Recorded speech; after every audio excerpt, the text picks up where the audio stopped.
हम जानते हैं जैसे पत्थरों पर श्री राम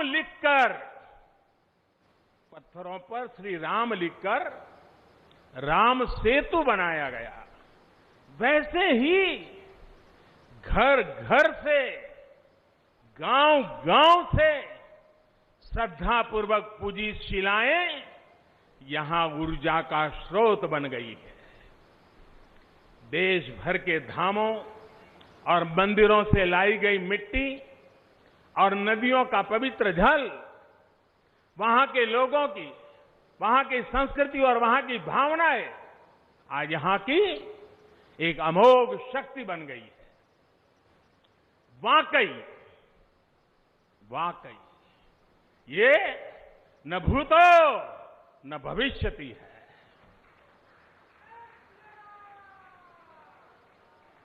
भारत की आस्था, भारत के लोगों की सामूहिकता और इस सामूहिकता की अमोघ शक्ति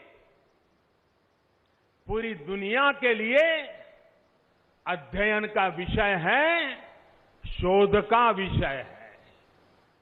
साथियों, श्री रामचंद्र को तेज में सूर्य के समान, क्षमा में पृथ्वी के तुल्य, बुद्धि में बृहस्पति के सदस्य और यश में इंद्र के समान माना गया है।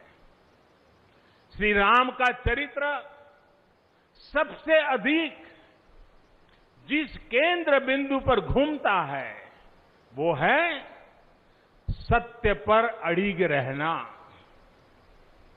इसलिए ही श्री राम संपूर्ण है, इसलिए ही वो हजारों वर्षों से भारत के लिए प्रकाश स्तंभ बने हुए हैं।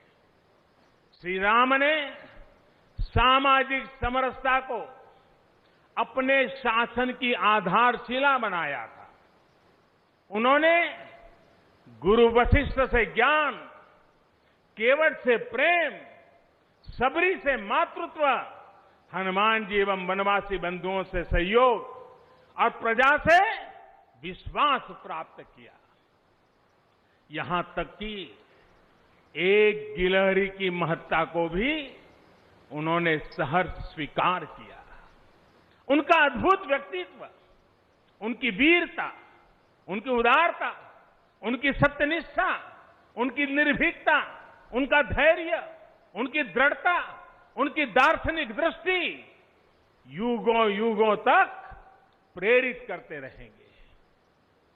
राम प्रजा से एक समान प्रेम करते हैं, लेकिन गरीबों और दीन दुखियों पर उनकी विशेष कृपा रहती है। और इसीलिए तो माता सीता राम जी के लिए कहती हैं, दीन दयाल बिरिदु संभारी, यानी जो दीन है, जो दुखी हैं, उनकी बिगड़ी बनाने वाले श्री राम है। साथियों, जीवन का ऐसा कोई पहलू नहीं है जहां हमारे राम प्रेरणा न देते हो। भारत की ऐसी कोई भावना नहीं है जिसमें प्रभु राम झलकते न हो। भारत की आस्था में राम है, भारत के आदर्शों में राम है, भारत की दिव्यता में राम है, भारत के दर्शन में राम है।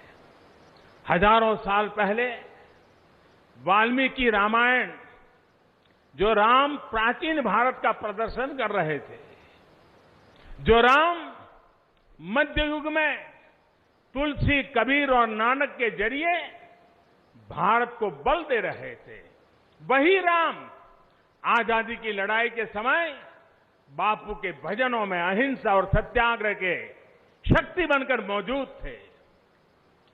तुलसी के राम सगुण राम है, तो नानक और कबीर के राम निर्गुण राम है। भगवान बुद्ध भी राम से जुड़े हैं। तो सदियों से ये अयोध्या नगरी जैन धर्म की आस्था का भी केंद्र रहा है। राम की यही सर्वव्यापकता भारत की विविधता में एकता का जीवन चरित्र है। तमिल में कंब रामायण, तो तेलुगु में रघुनाथ और रंगनाथ रामायण है। उड़िया में रुईपात कातेड़पदी रामायण है, तो कन्नड़ा में कुमुदेन्दु रामायण है। आप कश्मीर जाएंगे तो आपको रामावतार चरित मिलेगा। मलयालम में रामचरितम मिलेगी। बांग्ला में कृतिवास रामायण है, तो गुरु गोविंद सिंह जी ने तो खुद गोविंद रामायण लिखी है। अलग अलग रामायणों में अलग अलग जगहों पर राम भिन्न भिन्न रूपों में मिलेंगे, लेकिन राम सब जगह हैं, राम सबके हैं। इसलिए राम भारत की अनेकता में एक तरह के सूत्र है। साथियों, दुनिया में कितने ही देश राम के नाम का वंदन करते हैं। वहां के नागरिक खुद को श्री राम से जुड़ा हुआ मानते हैं। विश्व की सर्वाधिक मुस्लिम जनसंख्या जिस देश में है वो है इंडोनेशिया। वहां हमारे देश की तरह काकाविन रामायण, स्वर्णदीप रामायण, योगेश्वर रामायण जैसी कई अनूठी रामायण है। राम आज भी वहां पूजनीय है। कंबोडिया में रमकेर रामायण है। लाओ में फ्रालाब रामायण है। मलेशिया में हिकायत शेरी राम, तो थाईलैंड में रामाकेन है। आपको ईरान और चीन में भी राम के प्रसंग तथा राम कथाओं का विवरण मिलेगा। श्रीलंका में रामायण की कथा जानकी हरण के नाम सुनाई जाती है, और नेपाल का तो राम से आत्मीय संबंध माता जानकी से जुड़ा है। ऐसे ही दुनिया के और न जाने कितने देश हैं, कितने छोर हैं, जहां की आस्था में या अतीत में राम किसी न किसी रूप में रचे बसे हैं। आज भी भारत के बाहर दर्जनों ऐसे देश हैं जहां वहां की भाषा में राम कथा आज भी प्रचलित है। मुझे विश्वास है कि आज इन देशों में भी करोड़ों लोगों को राम मंदिर के निर्माण का काम शुरू होने से बहुत सुखद अनुभूति हो रही होगी। आखिरकार राम सबके हैं, राम सब में है।